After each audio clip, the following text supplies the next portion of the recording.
implant impingement, persistent flexion, and varus deformity. Now, most of these parameters could be objectively improved with robotic knee replacement. I'm not here to debate whether robotic or manual technique is better in simple primary knee replacement.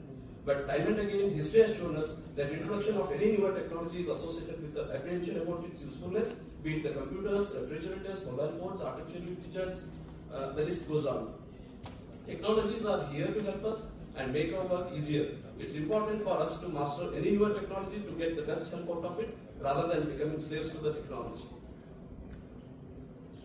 So today we will try to learn how to get best out of our robot during knee replacement surgery. But before that, many other factors which are far more important for successful knee replacement, like selecting an ideal patient. So what is an ideal indication for a knee replacement? That could be a severe persistent knee pain and significant functional limitations that haven't responded to a conservative treatment for more than 3 months.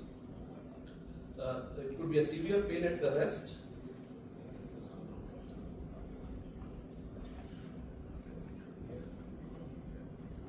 Other indications are progressive deformity, progressive joint instability, or a secondary stress fracture.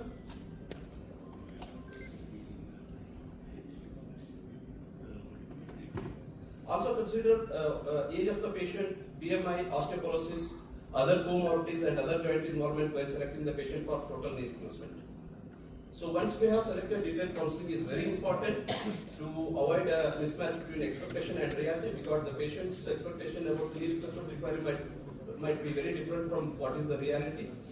So detailed clinical examination and workup is very important to avoid on-table surprises like an infected boil over the knee or an ankylosed hip or anything else.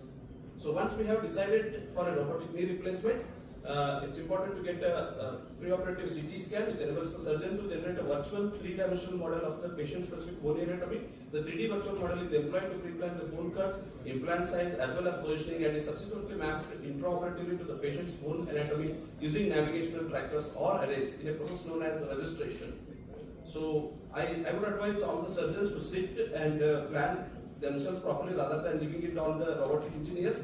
We have to decide by ourselves the femoral axis, tibial axis, and decide the registration points. The registration points should be easy to collect on the table and try to avoid taking the registration points on the osteophytes. Like in example here, if we take the posterolateral condyle very far more posteriorly, then it will be very difficult to collect it on table.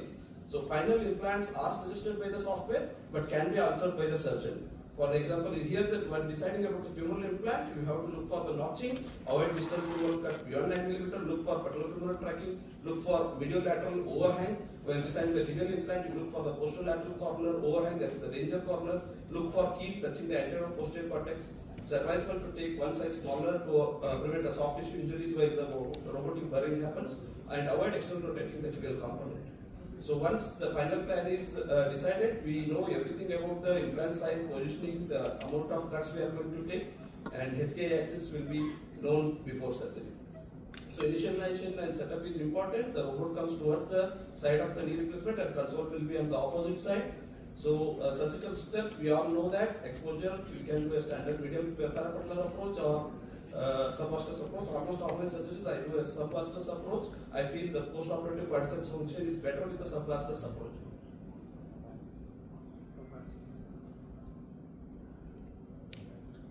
So here in robotic knee replacement, there is no soft tissue releases required, but tethering osteophytes can be removed, but advisable to remove after registration and mapping. So next step is array placement that is tactically placed to avoid hitting the robotic arm during the bone preparation. The pre-drilling for tibia is important, and 1.5 cortex purchase for tibial array placement is sufficient. So next step is bone immobilization. We can do it either with a clamp or pin. I prefer pin. So bone registration and mapping, we all know the drill, how to do it. But important is to understand that initial RMSA should be ideally within the 1, and for femoral mapping, final RMSA should be ideally within the 10 to increase the accuracy of the cuts. The most important step I feel the robotic knee replacement is a gap balancing. So, although the ideal alignment philosophy in the settings of total knee arthroplasty is still debatable, you could be a mechanical alignment type, kinematic alignment, inverse kinematic alignment, or any alignment principle type. The thing that is unique to robotic knee replacement is dynamic gap balancing. So, what is dynamic gap balancing? The surgeon controlled intraoperative adjustments made to the preoperative plan in terms of implant positioning before bone preparation based on the real-time dynamic assessment of the patient's ligament tension, both in flexion and extension. In other words, the ability to alter the positioning of the implants to attain accurate balancing and alignment even before the bone cuts are made is the biggest advantage of robotic knee replacement. The two main steps, we do the gap capture in flexion and extension, then adjusting the position of the implants to achieve balanced gaps in flexion and extension. Ideally, we target around 7 to 9 millimeter of the gap. Here you can see we are checking the gap in flexion and extension. Both femur and tibia can be adjusted in 6 degrees of freedom. It is important to memorize this chart. In tibia implant, we can go up or down, varus or valgus, flexion or extension. Up or down affects the medial and lateral gap equally, and flexion and extension gap equally. Varus or valgus adjustment affects the medial and lateral gap differentially, and affects the extension and flexion gap equally, but also affects the final HGI axis. So flexion and extension affects the extension and flexion gap differentially, affects the medial and lateral gap equally, and also affects the final sagittal axis of the limb. Also, you have to be mindful about the key hitting the anterior posterior cortex of the tibia. Femur can be adjusted in various degrees of freedom. It could be anterior or posterior. It affects only the flexion gap, equally affects the medial and lateral gap. Be mindful of the femoral notching. You could do a varus or valgus, you could do a flexion and extension or external and internal rotation. You can memorize the chart.